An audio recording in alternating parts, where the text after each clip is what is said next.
Boa tarde. Em início de ano letivo, trazemos hoje uma proposta formativa lançada pela Universidade Católica Portuguesa. Francisco e a questão moral é um curso não graduado que é possível realizar na Universidade Católica Portuguesa. Já ficaremos a saber tudo através do professor Alfredo Teixeira, que está entre nós. Para já, ficamos ainda com a rubrica da Fundação Ajuda à Igreja que Sofre, perseguidos, mas não esquecidos.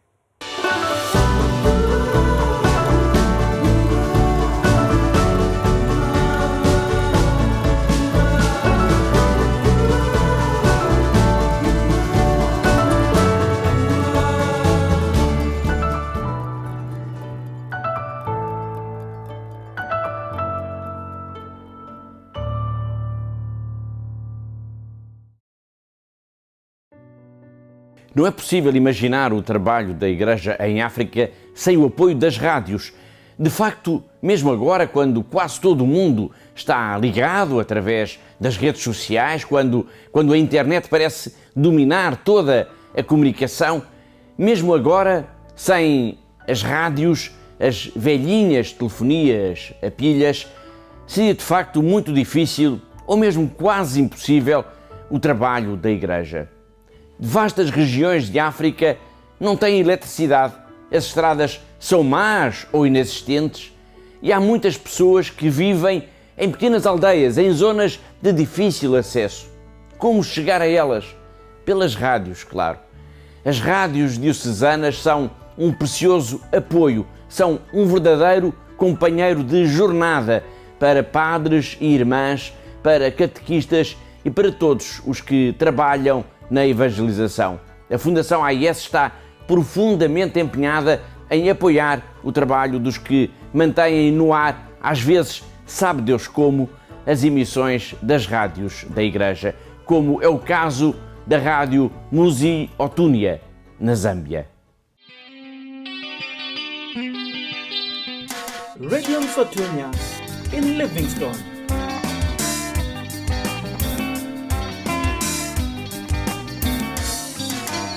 In Africa, in Zambia in particular, a radio is still key for evangelization. A radio is very, very cardinal to the areas like here. We do a lot of evangelization. We have many priests, sisters, and people who come to make programs, economical, spiritual, and social programs. We tell the people what is happening in their area.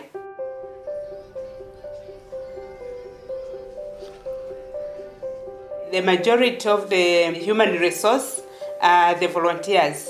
We don't pay them. There's nothing we give them, but that we normally appreciate them.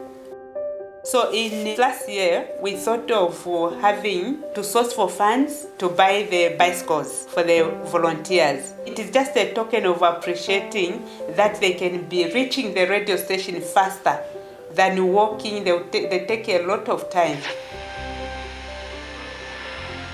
The tower really is our greatest need, in fact. The people who made them, they were not experts. People or young people from parishes who were trying their best to put things together. Somewhere it is bent, some knobs have fallen off. It's a risk. Anything can happen. It's not really in good shape. There are certain areas the signal of Radio Muzi Otunia is lost. They cannot just get it. It is our greatest need.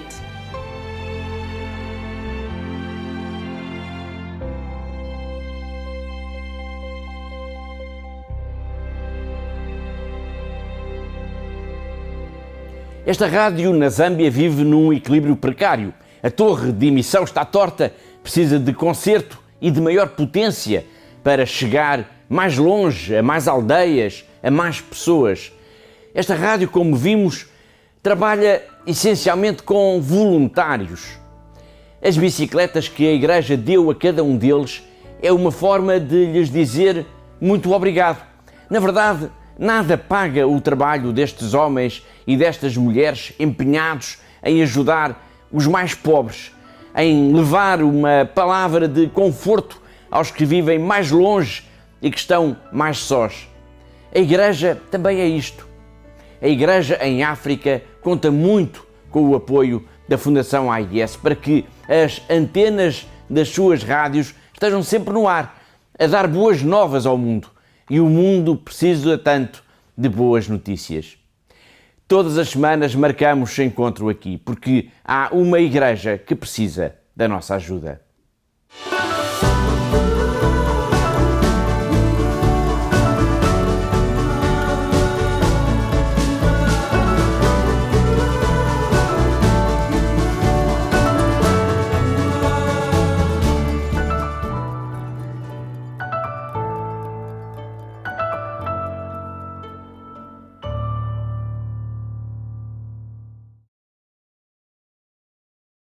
A rubrica da Fundação ajuda à Igreja que sofre, perseguidos mas não esquecidos, que nos traz a situação de perseguição enfrentada por tantos cristãos no mundo. Olhamos ainda outros temas da atualidade religiosa. O Estado está aliado do contributo para a educação de 20% dos portugueses. Dom António Monteiro lembra que essa é a percentagem de alunos no ensino privado. No dia em que faria 80 anos, António de Sousa Franco foi recordado com a publicação de textos da sua autoria, nos quais se pronunciou sobre a liberdade de ensino. Escritos entre 1975 e 95, neles Sousa Franco manifestou-se sempre favorável a projetos de ensino que vão além da oferta do Estado. O que significa que foi um discurso muito solidificado e sólido que dali resultou. Portanto, essa é a parte do felizmente atual. Há uma parte do infelizmente atual, é que, de facto, ainda continua a ser necessário falarmos de ensino livre e de lutarmos por esta liberdade de educação, liberdade de ensino, como um direito transversal a todos. Ele está adquirido como algo reconhecido como bem essencial a que todos têm direito, é um facto, mas agora importa é pragmatizá-lo nas suas mais pequenas dimensões, também naquelas que são as razões grandes da nossa preocupação, que é assegurar que as pessoas podem, os pais, as famílias, podem fazer, de facto, uma opção livre pelos projetos educativos dos seus filhos. O responsável pela educação cristã na Conferência Episcopal Portuguesa recorda o grande economista, mas também o cristão exemplar.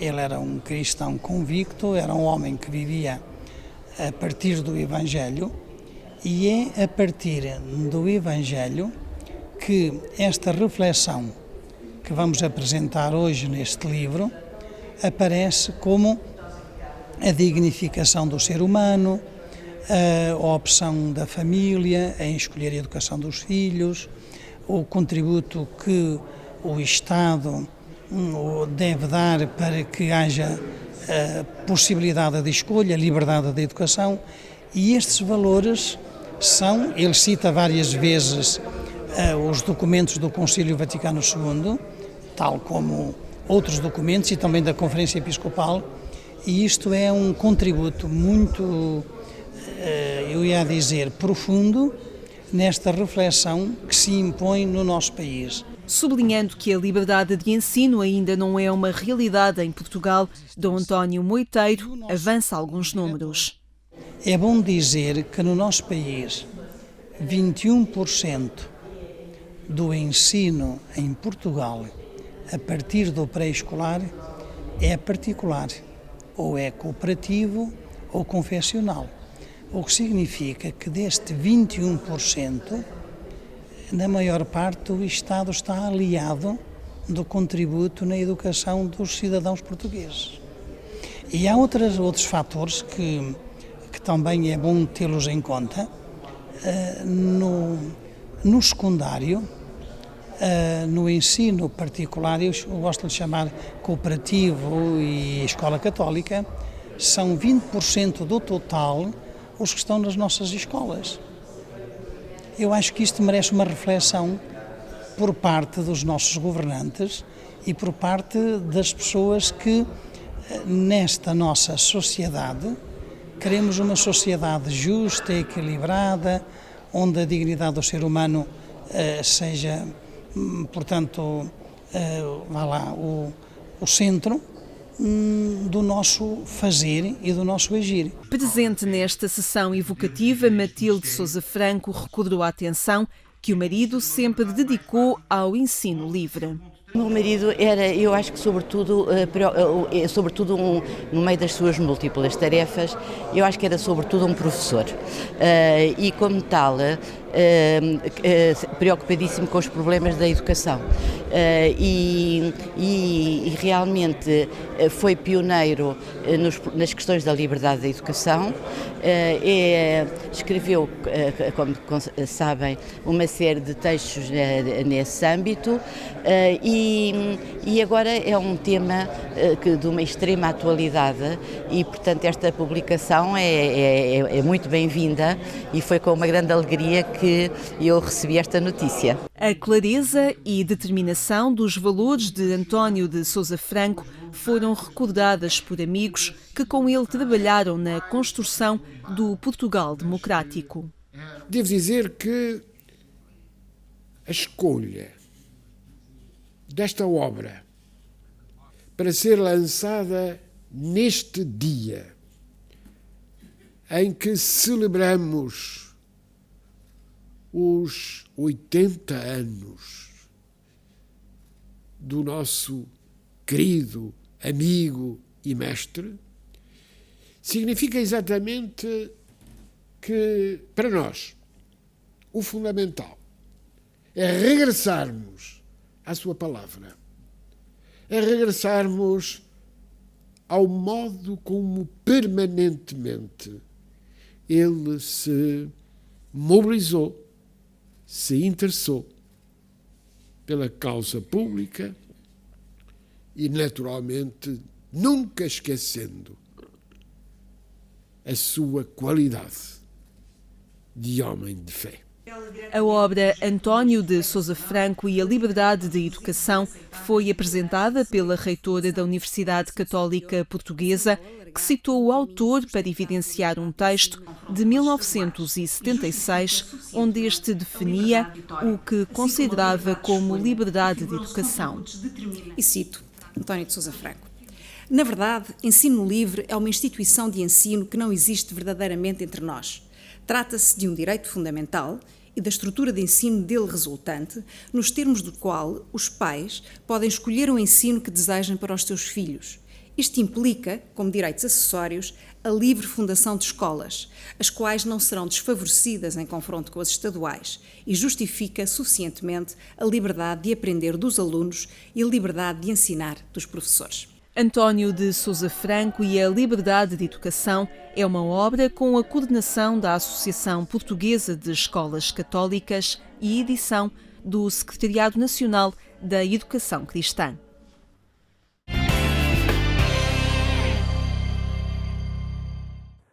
São temas em atualização no portal informativo da Igreja Católica em Portugal, agência.eclesia.pt. Francisco e a questão moral é uma nova proposta formativa da Faculdade de Teologia da Universidade Católica Portuguesa. Está entre nós Alfredo Teixeira, professor na Faculdade de Teologia. Boa tarde, obrigado por estar aqui entre nós. Há realmente um leque diversificado de uma oferta formativa por parte da Universidade Católica que vai além daqueles cursos de licenciatura formais a que estamos habituados. Sim, de facto, antes de mais, muito boa tarde. De facto, a Faculdade de Teologia, desde há bastante tempo, desenvolve projetos de formação que estão para além dos cursos graduados e que visam, no fundo, responder a objetivos diferentes, atingir públicos diferentes e, sobretudo, responder a este grande desafio que é tornar a teologia uma possibilidade para todos. E, portanto, nesse sentido, também neste ano letivo, estamos a iniciar a divulgação e agora também a promoção deste curso de formação avançada, que se vai desenvolver durante, praticamente 2 meses e vai permitir que, os inscritos, os formandos, se possam confrontar com grandes questões da nossa experiência contemporânea, grandes questões de moral pessoal, moral fundamental, digamos, mas a partir de um determinado contexto. E o contexto é o do projeto pastoral do Papa Francisco. De alguma maneira, neste curso, que terá como formador o padre José Manuel Pereira de Almeida, professor da Faculdade de Teologia, vice-reitor da Universidade Católica, enfim, com uma longa experiência neste domínio, aliás também com uma experiência pastoral e eclesial muito diversificada, também profissional, enfim, ele desenvolveu uma carreira de médico e, portanto, junta na sua própria biografia uma experiência muito interessante que pensamos pode interessar muito os formandos neste curso. E as questões morais, o desafio ético, também neste mundo em que tantas vezes a própria ética é configurada segundo o interesse do momento, não é? É importante também, e para muitos agentes também da pastoral, este curso acaba por ser uma oportunidade muito interessante nesse sentido. Ele tem como destinatários um leque diversificado de pessoas. Sim, eu diria que normalmente estas formações são de facto bastante universais do ponto de vista dos seus públicos. É de facto, é natural que, enfim, os diferentes agentes das comunidades cristãs tenham um particular interesse por este tipo de formação, mas eu diria que a Faculdade de Teologia tende a projetar esta formação de forma a que ela possa interessar, mesmo porventura a pessoas que não estão tão no centro da dinâmica eclesial, mas para quem, na sua atividade profissional, enfim, no seu próprio desenvolvimento pessoal, se queira confrontar com uma determinada proposta cristã, que aqui nestes cursos se tende a relacionar muito, de facto, com os grandes problemas da nossa sociedade. Enfim, nisso, de alguma maneira, esta formação distingue-se do que seria, porventura, uma formação no âmbito paroquial, enfim, no âmbito onde, de alguma forma, o interlocutor é, de uma forma geral, mais homogéneo. Aqui nós pretendemos que isto possa interessar todos, de facto. O Papa Francisco e a questão moral dá nome, então, a este projeto, a esta oferta formativa não graduada, e para aqueles que só agora tomaram contacto com esta oferta da Universidade Católica, ainda podem fazer a sua inscrição durante 2 dias, porque até o dia 30 de setembro ainda vão a tempo. Mas a Universidade Católica tem diversificado, na realidade, a sua proposta formativa, até em configurações não presencial, não é? Sim. De ensino à distância. Sim, de facto, aliás, este ano letivo começámos os programas de ciências religiosas, que são programas de ensino de teologia, mas voltados de facto para públicos diferentes daqueles que normalmente acedem ao curso de teologia, mais com o objetivo de aceder à ordenação ou, enfim, a outros ministérios na Igreja. De facto, começámos esses cursos numa modalidade de ensino à distância, enfim, aprovada pelas instâncias do Ministério do Ensino Superior, e o objetivo é mesmo esse, é poder chegar a toda a gente, porque de facto a Faculdade de Teologia tem esta missão, a de poder contribuir para a formação de todos numa escala que é nacional, porventura até mais do que nacional, e portanto a formação à distância, usando os meios que tecnologicamente estão à nossa disposição, é uma aposta, mas também fazemos esta outra aposta. Por exemplo, este curso é um curso presencial, porque em todo caso também queremos que a Faculdade de Teologia seja uma casa que possa receber pessoas, onde as pessoas se possam conhecer verdadeiramente, estabelecer, enfim, alianças entre si e, portanto, eu julgo que esta dupla dimensão, que é, por um lado, privilegiar o ensino à distância e, enfim, atividades de ensino e de formação remota, que permite, obviamente, dar oportunidade a pessoas que nunca teriam a possibilidade de se deslocar à Faculdade de Teologia, mesmo estando ela em 3 sítios, Lisboa, Porto e Braga, mas, ao mesmo tempo, não queremos perder a possibilidade de estar próximo das pessoas. E, portanto, vamos tentar sempre nos projetos ter esta dupla dimensão nas propostas que fazemos. E vai começando a ficar mais estreita às vezes, esta proximidade entre as paróquias e as comunidades cristãs e a sua universidade, a Universidade Católica Portuguesa, perceber que há ali uma excelente ferramenta de capacitação pastoral disponível?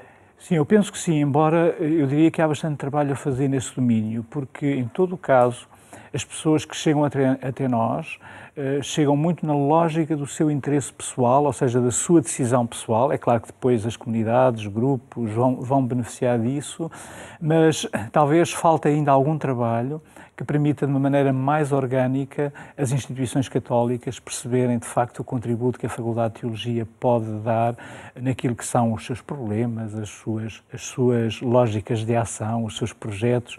E, portanto, queremos que este tipo de formação, precisamente porque é muito alargada, enfim, é de banda larga, possa ajudar a construir essa ponte de que necessitamos. Depois, estamos aqui no foco da Faculdade de Teologia, mas perceber também que a teologia se faz e a Faculdade de Teologia também funciona no diálogo permanente e numa partilha também com outras faculdades e outros saberes da própria Universidade Católica e tantas vezes há pontos de contacto e de partilha que acabam por ser muito enriquecedores. Sim, eu penso que talvez seja esse um dos aspectos que nos últimos anos se tem desenvolvido de uma maneira particular. A Faculdade de Teologia está envolvida com outras faculdades em diferentes projetos, por exemplo, também um projeto formativo para jornalistas que está a ser divulgado e que visa, sobretudo, com o horizonte das Jornadas Mundiais da Juventude, desenvolver algumas competências na área do jornalismo para a compreensão quer da especificidade do fenómeno religioso, quer em concreto deste acontecimento global muito singular e, claro que, por exemplo, nesse caso fazemos isso com a área científica da comunicação na Universidade Católica. Portanto, de alguma maneira, o facto da Faculdade de Teologia estar numa universidade, coisa que não acontece em todos os países, há países onde a Faculdade de Teologia está, enfim, mais isolada no seu trabalho, cria-nos oportunidades muito interessantes de trabalho colaborativo. Muito bem, professor Alfredo Teixeira, muito obrigado por esta partilha. Fica então o desafio a esta formação avançada, o Papa Francisco e a questão moral. Até 30 de setembro é possível ainda a inscrição, mas também é necessário e fica esse convite a descobrir a Universidade Católica em toda a sua oferta formativa. Obrigado. Lembro ainda que mais logo, poucos minutos após a meia-noite, pode acompanhar na Antena 1 a edição rádio do programa Eclésia. Tenha então uma muito boa tarde e até amanhã, se Deus quiser.